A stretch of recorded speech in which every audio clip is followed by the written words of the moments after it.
Eduardo Cortes, Procurador-Geral de Contas, é o meu entrevistado a partir de agora. Exclusiva Jornal da Fam.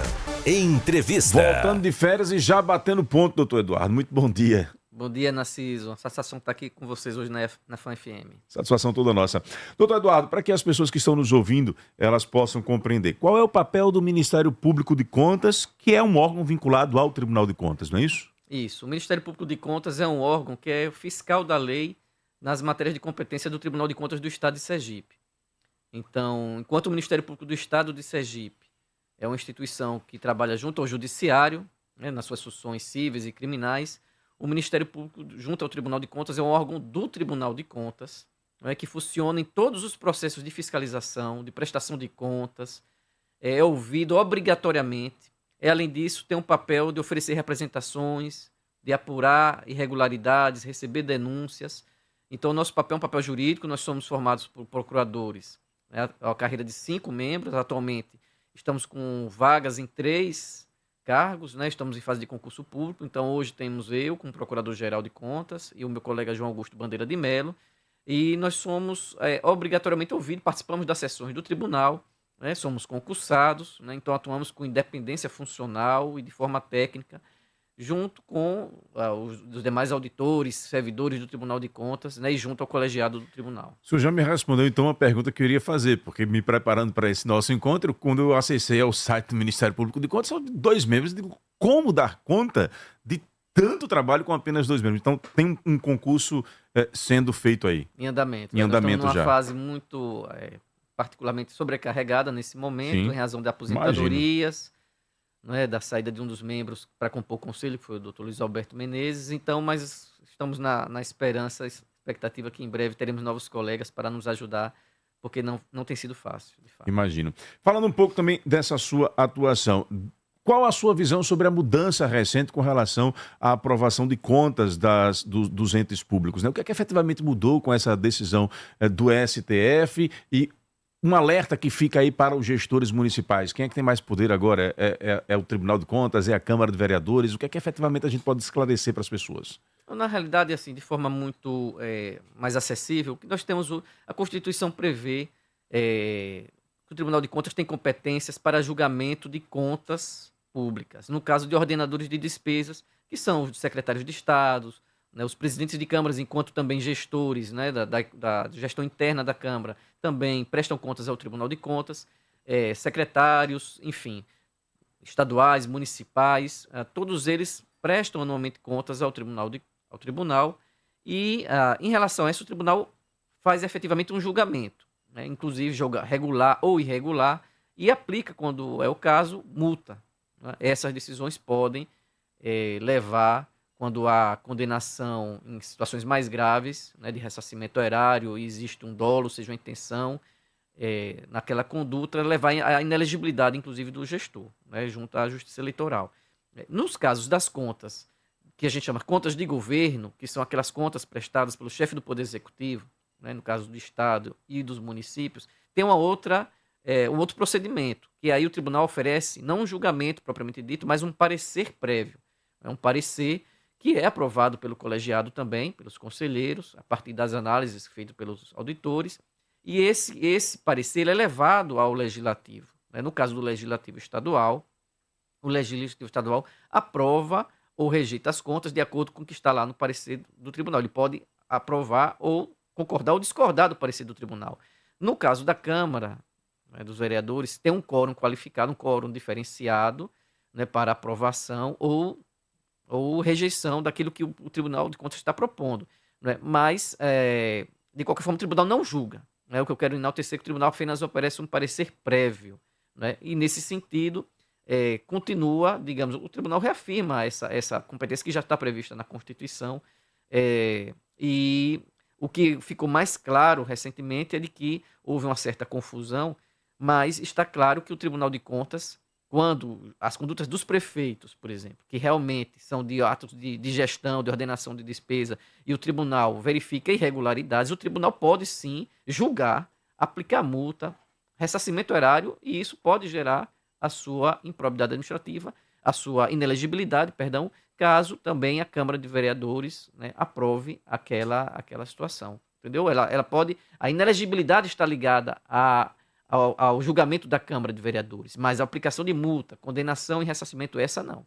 Fica por conta do Tribunal de Por Contas. conta do Tribunal de Contas tem competência plena sobre essas matérias. Perfeito. As pessoas que estão nos ouvindo, que muitas vezes não sabem de que forma podem entrar em contato com o Ministério Público de Contas, porque no Ministério Público Estadual você tem acesso ao site, lá você faz denúncias, você faz provocações. Com o Ministério Público de Contas existe esse caminho também? É possível esse contato da sociedade? Tem um contato direto através tanto do nosso site, que é o mpc.se.gov.br, pode ser acessado através do próprio site do Tribunal de Contas também, né? E nós temos também o e-mail também, que é o mpc.tce.gov.br.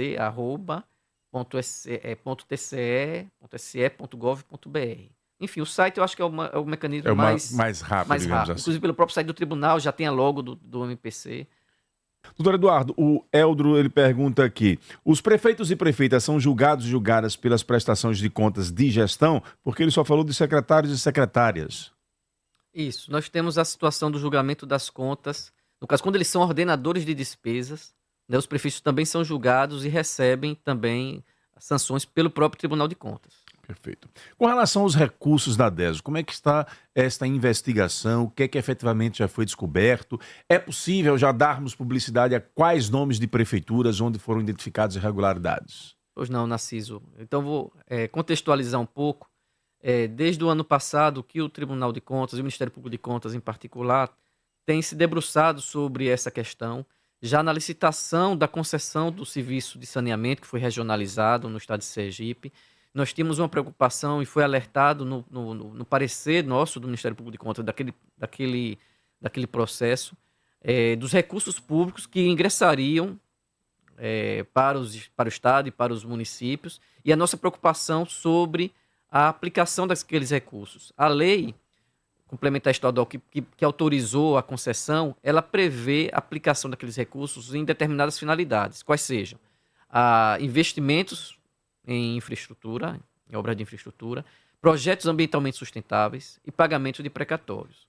E vede expressamente a aplicação em despesas correntes, que são aquelas despesas de custeio, os gastos com a máquina pública ordinários, né? E isso faz sentido, né? A ideia é que realmente esses recursos, como ele ingressam apenas uma vez, né? O contrato pode ter duração de 35 anos. Um recurso extra, né? É um recurso extraordinário, então ele tem uma aplicação que realmente deixe algo duradouro, né? Que seja estruturante para o estado de Sergipe, para os municípios. Então, houve essa preocupação nossa de realmente dar uma atenção especial no acompanhamento e na fiscalização.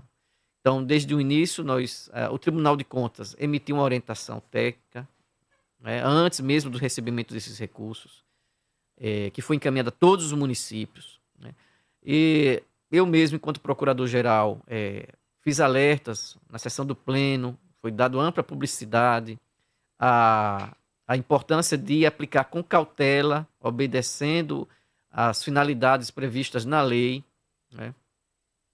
E também fizemos uma assinatura em conjunto, eu, enquanto Procurador-Geral de Contas, com o Procurador-Geral de Justiça, também com recomendações encaminhadas a todos os promotores de justiça sobre o acompanhamento e a fiscalização desses recursos. Nós também tivemos a manifestação do Fórum de Combate à Corrupção, que é um fórum que reúne diversos órgãos de controle no Estado, não só órgãos estaduais, mas órgãos federais, o TCU, É uma iniciativa do Tribunal, né? Isso, o Tribunal normalmente cedia essas reuniões, né? E por nossa proposta, o Foco elaborou e publicou essa nota ali também dias antes do recebimento desses recursos ali no final de dezembro, antes do recesso. Então, houve uma série de alertas, né, públicos, oficiais, sobre a aplicação vinculada desses recursos. E no início do ano, nós tomamos a iniciativa, seguindo essa recomendação que foi emitida, de fazer o primeiro levantamento daquilo que tinha sido gasto ainda no exercício de 2024. Nós sabemos que esses recursos foram transferidos, né, obedecendo inclusive o que havia em contrato, né, da concessão. Esses recursos foram recebidos pelos municípios, né, o que equivalia a 60%, né, do valor da outorga. Então, esses municípios receberam os recursos ali no finalzinho do ano, num momento delicado, de transição já de gestão, né?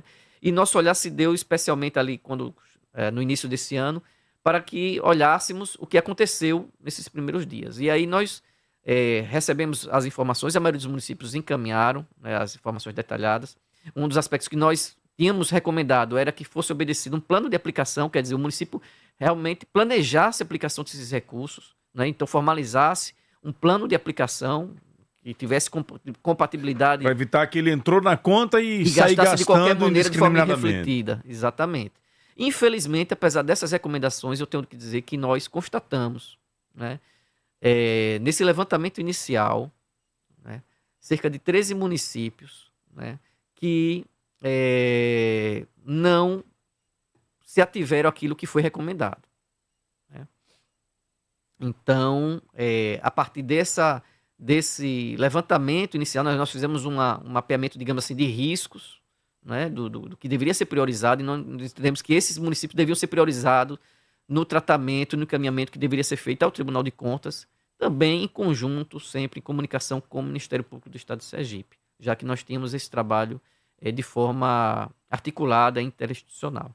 Então, o que eu posso dizer atualmente do estado dessa situação esses municípios que foram detectados, nós já temos cerca de 10 a 11 processos já de representações oferecidas pelo Ministério Público de Contas junto ao Tribunal de Contas. Está fácil a gente lembrar, doutor, quais são esses 13 Eu tenho municípios? aqui uma relação, alguns deles já com cautelares, inclusive emitidas, o que é uma sinalização muito positiva. O tribunal deu uma resposta, está dando uma resposta rápida a essa A medida cautelar matéria. Determinando exatamente... São algumas determinações. As determinações envolvem que seja elaborado esse plano de aplicação, né, porque inclusive os municípios estão recebendo novos... Teve um novo essas repasse determinações- recente, né? Exatamente. A partir do final da operação assistida, né, da transição entre a DESO e a Iguá, houve o ingresso de novos recursos. Então, essas cautelares já contemplam determinações nesse sentido, determinações que seja elaborado, na verdade, um plano de restituição desses recursos que foram aplicados, apontados por nós, pelo Ministério Público, como aplicados em desvio de finalidade, para que essa conta vinculada, exclusiva, que foi criada para receber esse recurso, ela seja recomposta. Ou seja, como a gestão ela é impessoal, Exatamente. o gestor de plantão vai ter que dar um jeito Claro. de encontrar recursos em alguma outra fonte para recompor Claro. esse recurso da DESO. Como acontece, por exemplo, com as dívidas que se herdam previdenciárias, E outras, tributárias, né? Enfim, de precatórios. Né? Então, independentemente da responsabilização pessoal dos prefeitos ou ex-prefeitos que tenham deixado o cargo, que isso, né, nós estamos também, evidentemente, solicitando, né, isso pode aplicar a aplicação de multa, o julgamento das contas do prefeito, né, do ex-prefeito como irregulares, né, o que pode implicar na sua inelegibilidade. Nós estamos também com essas cautelares, essas solicitações cautelares, que é justamente para restituição da conta, né, para transparência específica, que já tinha sido recomendada, agora está sendo determinada com prazo de 30 dias, né, para que haja uma transparência reforçada, com a aba específica do portal, acesso a todos, discriminando para onde está sendo aplicados os recursos, onde foram aplicados, né, que é algo que também nós verificamos o descumprimento, né, a elaboração do plano de aplicação, a reconstituição da conta, né, essas são as principais determinações cautelares, né, além da citação do prefeito, dos ex-prefeitos, que tenham aplicados os recursos no nosso Para entender se de forma... posicionarem. Quais são os municípios, doutor? Olha, os municípios são Graco Cardoso, São Miguel do Aleixo, Porto da Folha, Nossa Senhora das Dores, esses já com cautelares concedidas. Temos Siriri, Santa Rosa, também Santa Rosa com cautelar concedida, Propriá, também com cautelar concedida. Nós temos Lagarto, nós temos Pedrinhas, com cautelar concedida. Nós temos representação de Tomado Geru, Poço Verde, Canindé do São Francisco, também com cautelar já concedida. Ainda faltam 2 municípios que estão em análise final de revisão e de documentação preparada para ser encaminhada ao Tribunal de Contas, também nessa mesma linha. Das novas gestões, daqueles que entraram agora em 2025, foi identificado irregularidades em alguns? Dessas novas gestões, dos demais municípios, a gente elaborou justamente essa matriz de risco para identificar que os demais que encaminharam, a gente não tem já essa evidência de aplicação irregular, né? De qualquer forma, como inclusive ingressaram novos recursos, nós já encaminhamos ao Tribunal de Contas, isso é importante, pedidos de novas medidas de fiscalização, né? Então será feito o acompanhamento individualizado de cada um desses municípios, né, dos demais, sobre a aplicação desses recursos, né, independentemente dessas cautelares que nós estamos propondo, desses casos mais graves, né, que nós já de plano identificamos como que precisariam de uma ação mais imediata, mais enérgica do tribunal. Mandando um abraço para o Leilson, que está acompanhando o programa lá no Eduardo Gomes. Magna Santana, você tem uma pergunta para fazer para o doutor Eduardo Cortes. Vou chamar a Magna Santana dos nossos estúdios B para trazer a pergunta dela. Quer pagar o IPVA sem passar aperto? Conte com a MovePay. Parcele seu IPVA em até 12 vezes com as melhores condições do mercado e sem dor de cabeça. Tá fácil pagar o IPVA, tá MovePay. Magna 751. 7h51. Bom dia, doutor Eduardo, seja muito bem-vindo. Parabéns pelo trabalho que já vem realizando há tanto tempo, né, já no Tribunal de Contas. E, doutor Eduardo, eu quero reforçar aqui um questionamento, a gente conversava um pouquinho sobre isso, sobre esse comportamento dos gestores públicos. A gente sabe que tem um órgão auxiliar, como o Tribunal de Contas, né, com esse papel, é órgão auxiliar, de orientar, enfim. E por que muitas vezes, nesse período de transição que há de uma gestão para outra, se orienta, se pede cautela, se pede cuidados, e lamentavelmente a gente vê um caso como esse, que é algo assim escandaloso, e foi o que chamou a atenção e ainda chama a atenção, e já agora com esses resultados aí do trabalho de apuração feito por vocês. E aí eu pergunto, por que leva-se a isso? Eles não entenderam as recomendações, os gestores públicos, confiaram que de repente pode acontecer de que não vai dar em nada, não dá em nada, e esse é ruim, esse tipo de sentimento, para que ele não contamine a sociedade, que muitas vezes acredita que não vai dar em nada. Então eu pergunto, o que acontece isso? Faltou realmente mais esclarecimento sobre a orientação? Ou não? Foi realmente acreditar que não vai dar em nada, impunidade? E aí eu pergunto, vai dar em alguma coisa? O que é que a população também, sociedade, pode fazer para que isso não fique apenas no discurso ou em uma ação na justiça? Vai dar em alguma coisa? Pode dar prisão? Também é o meu questionamento. Doutor Eduardo, só complementando um pouco a pergunta da Magna, tem alguns casos, talvez desses, aí o senhor poderia explicar, em que talvez não tenha ocorrido dolo, mas um uso indevido, digamos assim. Por exemplo, tem uma confissão pública do prefeito de Porto da Folha, em uma entrevista recente, de que utilizou o dinheiro para pagar salário dos funcionários. Como diferenciar esses casos? Perfeito, Narciso. Magna, obrigado pela pergunta. Veja, o tribunal ele realizou, e o Ministério Público de Contas, um trabalho preventivo, pedagógico, né? O nosso papel, sobretudo, é sempre de orientação, né? Antes de que as despesas ou os erros aconteçam, né? Nesse caso, como eu disse, nós já desde o mês de setembro, praticamente, já vínhamos divulgando com a perspectiva do recebimento desses recursos, né, a importância de uma aplicação cautelosa, né, desses recursos que iam vir oriundos da concessão do saneamento, né?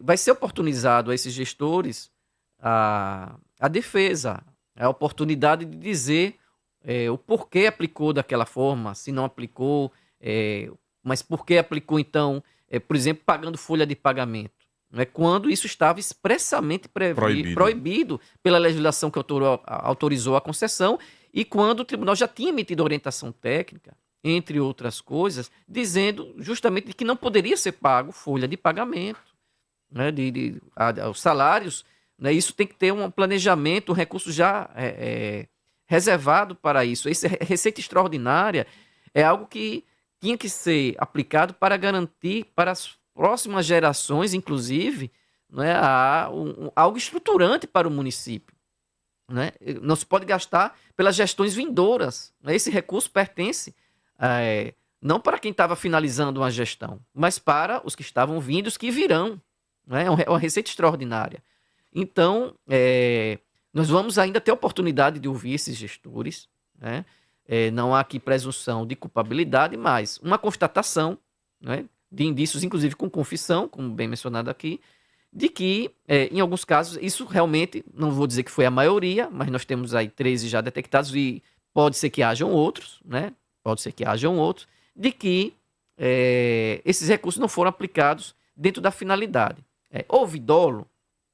Essa é uma questão que tem que ser apurada dentro do processo, né? Nós vamos ouvir o gestor. Agora, dentro de um contexto que nós tivemos uma orientação prévia. Não foi algo que foram sem saber. Não, algumas situações... Recordo, inclusive, que na última sessão do Pleno daquele ano de 2024, o senhor fez questão, inclusive, de ler na sessão as recomendações, ou seja, ficou registrado, ficou público, né? Porque a sessão ela é pública, ficou público para todo o Estado, o que é que o Tribunal de Contas estava recomendando aos gestores municipais. Uma coisa é certa, o Ministério Público de Contas e o Tribunal de Contas não vai tratar igual um prefeito que agiu em conformidade com suas orientações, em conformidade com as recomendações da Procuradoria-Geral de Justiça e do Ministério Público de Contas, e aquele que agiu de forma exatamente oposta. Não pode tratar igual. Não vamos tratar igual. Não estamos tratando igual. Então, o Tribunal de Contas tem poder, sim, de sancionamento. As representações podem ser julgadas com aplicações de multas pesadas, né? E é isso que nós defendemos, né? Que seja proporcional aos recursos que foram aplicados em desvio de finalidade, né? Porque ainda que tenha tido uma finalidade pública, ela foi aplicada de forma não qualificada, com prejuízo, sim, à boa gestão. Porque quando você usa uma receita extraordinária e gasta com despesa de pessoal, com uma receita que não é sustentável, que não vai se manter, não vai se repetir, então isso é uma gestão desqualificada e aplicação em desvio de finalidade previsto na lei, isso também é crime, é tipificado, é um crime de responsabilidade, inclusive, previsto no decreto-lei. Doutor, foi identificado em algum município a tentativa deliberada do gestor de tentar enganar o Tribunal de Contas, fazendo transferência desses recursos por diversas contas para dificultar a fiscalização? Nessas situações que nós apresentamos apresentações, em todas elas, houve essa situação de pulverização dos recursos em contas diversas do município, às vezes é uma situação, contra a recomendação. Às vezes até em situação de bancos privados, né? Então, que era contrário a uma recomendação explícita do Tribunal de Contas do Estado. Então, houve essa situação e isso já era um indício para nós. Em todos eles ou em alguns? É possível... Não, em todos nós podemos dizer que houve essa situação. Essa prática. De dispersar, de pulverizar os recursos, o que já dificulta o controle, mas não inviabiliza, porque nós conseguimos... em algum deles, algum caso aberrante, assim, de pegar o recurso, de botar em conta própria, pagar conta pessoal? Não, isso não houve isso. Não né? houve. O que houve realmente é aplicação fora das finalidades do que estava previsto na lei. E isso inclui, por exemplo, pagamento de contratos de limpeza pública. Para dar um exemplo mais concreto e até recorrente, digamos. E significativo em termos de valores. Né? Pagamento de limpeza. Mas com aquela argumentação de que era meio ambiente. Provavelmente sim, vamos escutá-los, né? Mas limpeza pública não é uma receita, não é uma despesa ordinária da gestão, não é? Isso é um projeto ou é uma atividade, um serviço? Que coisa. Então isso nós vamos ter oportunidade de discutir nos processos. Nós entendemos que não há um projeto ambientalmente sustentável nesse caso. Que existe uma despesa corrente explicitamente vedada, ordinária, explicitamente vedada pela lei que autorizou a concessão e o recebimento, portanto, desses recursos, a legitimidade do recebimento desse recurso é em razão do que está previsto na lei complementar estadual aprovada pela Assembleia Legislativa. E complementando o que disse, para responder a pergunta de Magna, a gente pode dizer o seguinte: a sociedade tem como contribuir cobrando a transparência, encaminhando ao Tribunal de Contas denúncias sobre a falta de transparência, se não tem na prefeitura, no site da prefeitura, um link em que torne fácil o acesso a essas informações de como esses recursos estão sendo aplicados. É o caso de cobrar a própria prefeitura e, em última instância, ao próprio Tribunal de Contas, ao Ministério Público do Estado, através da promotoria local, os quais também estão orientados, né, através da Procuradoria-Geral de Justiça, de instaurarem procedimentos para apurar a regularidade na aplicação desses recursos. Então, a população pode e deve contribuir ativamente. Nós temos recebido, inclusive, parlamentares do interior do Estado, né, vereadores, por exemplo, querendo saber, porque eles mesmos, às vezes, têm dificuldade de acesso, né, a essas informações, e nós temos tentado contribuir, porque entendemos que, independentemente de qualquer questão política, é um direito da sociedade como um todo, e de qualquer representante, ainda mais, né, da Câmara de Vereadores, como representante do povo, tem o direito de saber. Recebemos, inclusive, uma comissão de deputados estaduais, né, no nosso gabinete, também querendo entender justamente isso que nós estamos aqui informando hoje, quais eram as informações que nós tínhamos, o que é que nós tínhamos levantado sobre a aplicação de recursos, né, e todos eles também estavam, evidentemente, também muito preocupados, né, com essa questão, claro, exercendo o papel deles, de parlamentares, de fiscais também, né, do dinheiro público, né, e o que eu posso dizer é isso, do ponto de vista do Ministério Público de Contas e do Tribunal de Contas, que nós não vamos tratar o prefeito que agiu em conformidade com as orientações e recomendações, igual aquele que agiu de forma, seja por negligência, por má gestão, por falta de cuidado, agiu de forma explícita contra o que estava previsto na lei e nas recomendações e orientações que foram dadas pelos órgãos de controle. Doutor Eduardo, com relação a esta polêmica que a gente há poucos instantes estava abordando aqui no Jornal da Fã, da destinação de emendas para eventos, etc., há alguma ilegalidade nisso? Como é que é a visão do Ministério Público de Contas diante desses fatos? Olha, Narciso, na realidade, nós sabemos que o pagamento, por exemplo, existe sempre uma polêmica em torno de festividades, né? Mas é preciso, claro, olhar sempre com racionalidade, né? E eu concordo em grande parte com aquilo que você expressou aqui no dia de hoje, né?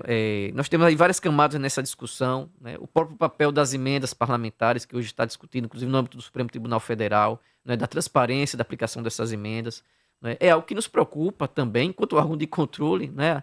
As chamadas emendas PIX, né? A mais absoluta transparência, a garantia do interesse público na aplicação desses recursos, né? Inclusive o Tribunal de Contas desenvolve um trabalho nesse sentido de poder fazer o rastreamento e dar transparência, né? Aquilo que é aplicado enquanto oriundo de emendas parlamentares, né? Então isso é uma preocupação nossa também enquanto integrante de órgão de controle, né?